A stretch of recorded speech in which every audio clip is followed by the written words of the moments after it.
খোলাতে রুটি পড়ে আছে, আর তোমার স্বামী যদি ঘর থেকে ডাকে, ওরে সেতাবের মা একটু ঘরে আয়, তুমি এতরাজ করতে পাইবা না, যার রুটিটা যে খোলাতে আছে পুড়ে যাবে। রুটি পুড়ছে, পুড়তে দে, আটা না থাকবে ওই আবার কিনে এনে দিবে, কিন্তু আগে তুই সেতাবের বাপের কাছে যা। এই 4টা কাজ যে মহিলা করে যাবে, আল্লাহ রাব্বুল আলামিন নবী বলছেন যা তার জন্য জান্নাতের 8খানা দরজা আল্লাহ খুলে দিবেন, আর বলবেন ফালতাদখুল মিন আইয়া আবওয়াবিল জান্নাতে শাআত, যেই দরজা দিয়ে ইচ্ছা জান্নাত চলে যাও। আমার মা জননী আপনাকে বলে যাই, ওগো মা দরদি, সেই দিন আপনারা জান্নাতে যাবেন। এবার কিন্তু ও তো জান্নাতে যাবে, আর হুরেরাও যাবে, লাগিয়ে দিবে ঝগড়া। কি ঝগড়া শেষ করে মনে খেয়ে গেছে, মাত্র 10 মিনিট মনে করছি, গাড়ি নিয়ে চলে যাব। জি, তো বলছিলাম বাস 10 মিনিটে করে যে হাদিস শেষ এটা শুনিয়ে দিচ্ছি। তো মহিলারা ঝগড়া লাগাবে কি না, হ্যাঁ আমার পুরুষ আর তুই যাবি জান্নাতে, মানে হুরেরা বলবে আমরা আগে যাব, আর দুনিয়ার মায়ের লোক কইবে আমার পুরুষ ছিল আমি আগে যাব। কইবে কি কইবে না? এরা বলবে আমরা আগে যাব, ওরা বলবে আমরা আগে যাব। তখন দুনিয়ার মহিলা হুরকে পুছ করবে, কেনে তোর আগে যাবি? কইছে এ লেগে যাব যে তোর থেকে হারা হইনো ভালো। কইছে কি ভালো? কইছে কেনে আমরা হইনো সুন্দর বেশি, আমরাকে কেউ চোখে দেখেনি, তোরা কে তো মেলে মানুষ দেখেছে। আমরা হইনো যে আমরা আমাদের মাহিনা হয় না, তোর মাসে মাসে মাহিনা হয়েছে, হয় কি না? আর কে সেটাও নাই। আমার কে বাচ্চা হয়নি যে আমরা, তোর কে বাচ্চা হয়েছে, বাচ্চা হওয়ার পরে যেটা বাকেরা আর সাইয়া বাতে ফরক আছে কি না? তো আর যার আমার কে বাচ্চাও হয়নি। কইছে ও এই লেগে তোরা আগে যাবি। কইছে হারা সব দিক দিয়া ভালো, যাহারাকে কেউ দেখেনি, হারা সুন্দর, বেশ সুন্দরতে একই হবে, কিন্তু হারা হন হুর, আর তারপরে হারা ছাইলা জন্ম দিনি, আর আমরা যে হারাকে কেউ লাড়া ছোয়া করেনি, আর কে মাহিনাও হয় না, হারা সব দিক দিয়ে ভালো, এ লেগে হারা আগে যাওয়া। তখন দুনিয়ার মা খালা বলবে আচ্ছা এই কথা তো শুন, আর ঘে যদি মাহিনাও হয়েছে তো আমরা ফের ঠান্ডা পানিতে, বাকি দিনে ঠান্ডা পানিতে উজু করে নামাজও পড়েছি, তোরা তো পড়িসনি, কষ্টটা কে উঠালছে? তোরা কি করেছিলি? নামাজ পড়েছিস জীবনে? কোন কোন ঠান্ডা, ওই ঠান্ডাতে সেদিন পানি লেড়েছিল, কোন কোন পানিতে গোসল করে পাক হয়ে নামাজ পড়েছি, বল তাইলে কে পাবে? এবার তোরা বলছিস যে আমরা স্বামীর কাছে শুয়েছি, তোরা শুইসনি, তোদেরকে লাড়া ছয়া করেনি। ওরে তোরা জানিস না আমার নবী বলেছে ও আতা আতবালাহা ফালতাদখুল মিন আইয়া আবওয়াবিল জান্নাতে সাত, যে যারা স্বামীর কথা মতো খেদমত করবে চলবে তার জন্য জান্নাতের 8টা দুয়ার খোলা থাকবে। ওরে শুন, আর আমরা স্বামীর কাছে শুয়েছি তো স্বামীর পাও টিপেছি, স্বামীর গোসলের পানিও দিয়েছি, তেল মেখে দিয়েছি, কতল লেড়ে দিয়েছি। তোরা তো স্বামীর খিদমত কি জিনিস জানিস না, ফের জিতলে, ফের জিতে নিলে। আচ্ছা তোরা বলছিস আমরা বাচ্চা জন্ম দিয়েছি, মানে আমরা তোরা ভালো, তো শুন তোরা বাচ্চা জন্ম দিয়েছি আমরা, তো আমরা বাচ্চা জন্ম দেওয়া ব্যথার কষ্ট পেয়েছি, আর একটা সন্তানের মা হওয়া কি যন্ত্রণা আমরা জানি। আর একটা সন্তানকে 2 বছর ধরে দুধ পান করিয়ে একটা সন্তানের জীবন বাঁচিয়েছি, এইটাই এত বড় নেকি আমরা করেছি, তোমরা তো করনি।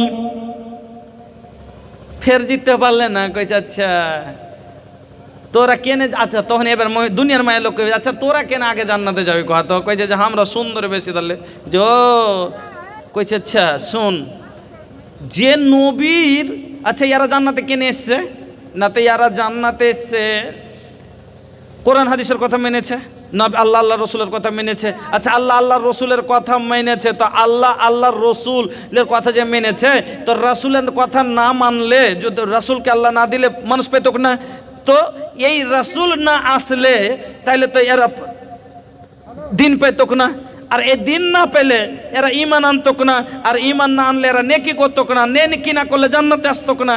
তাইলে যে নবীকে জন্ম দিয়েছে তো কে? আমরা দুনিয়ার যে নাবির কথা শুনে এরা জান্নাতি হয়েছে, সেই নাবিকে জন্ম আমরা দুনিয়ার মায়া লোকে দিয়েছি। আর কোনটা যাবি? এবার সব আগে আমার মা বোন জান্নাতে যাবে। এত দামি জিনিস আমার মা খালা, কিন্তু এই যে এত দামি জিনিস আজ যে মা চালার আগা দিকে রোডে চলে আসে, তখন ভিতরটা, তখন মনটা রাগে। এত দামি জিনিস যে ধাগা আলার আগা দিকে আসে, ধাগা আলা আসিয়া বলে ধাগা লিবা ধাগা, আর 5-7 নারী মিলে ঘেরে নিল ধাগা আলার আগা। ধাগা আলা আসিয়া বলে ধাগা লিবা ধাগা, 5-7 নারী মিলে ঘেরে নিল ধাগা আলার আগা। কেউ বলে লাল নিব, কেউ বলে কালো, কেউ বলে মিনসার ধাগা একটা লক্ষ্য ভালো, কেউ বলে হলদা নিব, কেউ বলে নীল, কেউ বলে মমরার ঘাড়ে দে 2 কিল। এরকম বেহায়া নারী যে ঘরেতে রাখিবে, তার নাম লেখা হবে দোজখের ভিতরে। আমার বন্ধুরা, এবার জান্নাতের মধ্যে যে আপনারা স্ত্রী নিয়ে আমরা যাব, ওই ঘরখান কত বড় হবে খালি শুনেলেন। আল্লাহ পাকের নবী বলছেন, ইন্না ফিল জান্নাতে ইন্না লিল মুমিনি ফিল জান্নাতে লা খাইমাতান মিন লুলুওয়াতিন ওয়াহিদাতিন মুজাওয়াফাতিন তুলুহা 60 মাইলান। জান্নাতীরা যে জান্নাতে যে ঘরটাতে স্ত্রী নিয়ে থাকবে, একটা রুম খিমা দিবে আল্লাহ, বিল্ডিং দিবে, ওয়াতে সব স্ত্রীকে নিয়ে আমরা থাকবো আলাদা আলাদা, কিন্তু এক অপরকে কাউকে দেখতে পাবে না, সবার সেপারেট সেপারেট থাকবে। তো ঘরখান কিসের হবে? নবীজি বলছেন লুলু মতি দিয়ে বানা হবে। আর কত বড় হবে ঘরখানটা? নবীজি বলছেন 60 মাইলান, 60 মিল লম্বা। 1 মিল প্রায় 3 কিলোমিটার হয় মোটামুটি।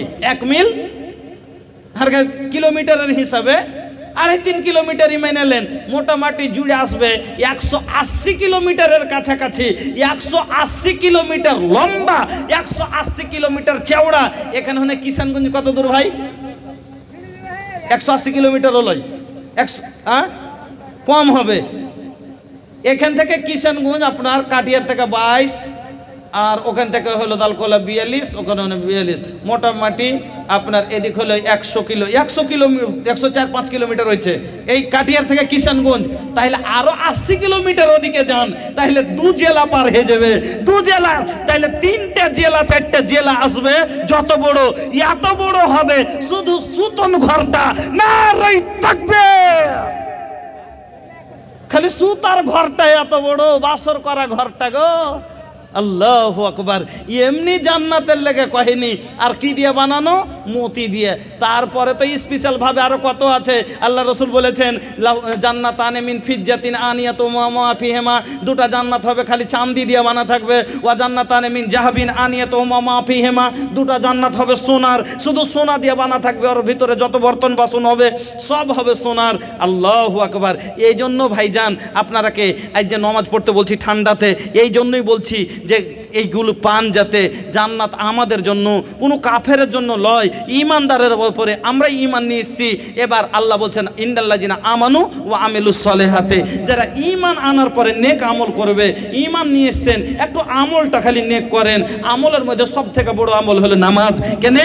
ফাইন সালাহাত, যদি সেটা সঠিক হয়ে যায় সব সহি হয়ে যাবে। এই জন্য নামাজটা, মসজিদ বানাইছেন, নামাজটাকে শক্ত করে ধরেন। আমি যাওয়ার আগে যদি 10-5 কাউরির কিছু দেওয়ার থাকে আপনারা আমার হাতে দিয়ে শেষ দোয়া নিয়ে যাবেন। আমি আপনাদের কাছে বলি ভাইজান, দুনিয়ার বেশি দিকে যায়েন না, আখেরাতকে বলে এই বিশাল সম্পত্তিকে ছাড়তে হবে না। দুনিয়া তো আসলে দোনাই, এর কোনো ভ্যালুই নাই। আসল সম্পত্তি তো হলো আমার আখেরাত। এত বিশাল সম্পত্তিকে খবরদার আপনারা হারাইবেন না। হাতে দাঁতে ধরে আল্লাহর কাছে যাইয়া কাইন্দা কেটে রেস্টারি করে এলেন, মসজিদে যাইয়া। আর যোগাযোগ অফিস হলো মসজিদ, এই মসজিদে অফিসে যাইয়া, একটা রেস্টারি অফিসে যাইয়া আল্লাহর কাছে কাইন্দা কেটে নিজের নামে জান্নাতের জমি রেস্টারি করে এলেন। আল্লাহ যেন আমাদের সকলকে আখেরাতে জান্নাতের মধ্যে নিজের জায়গা করার মতন আমল করার তৌফিক দান করেন। আল্লাহ যেন আমাদের বলা শোনাকে কবুল করেন। আমার বন্ধুরা, আমার দ্বারাই যদি কেউ কষ্ট পেয়ে থাকে ক্ষমা করবেন। হাদিস কোরআন বলতে প্রথম বিষয়ে তাকে বলবেন, দেখে নিব। দুয়ার আশা রেখে এখান থেকে বক্তব্য দিতে করছি। আকুলু কাউলি হাযা আস্তাগফিরুল্লাহ লি ওয়া লাকুম ওয়া লিসাইরিল মুসলিমিন। আপনার নাকার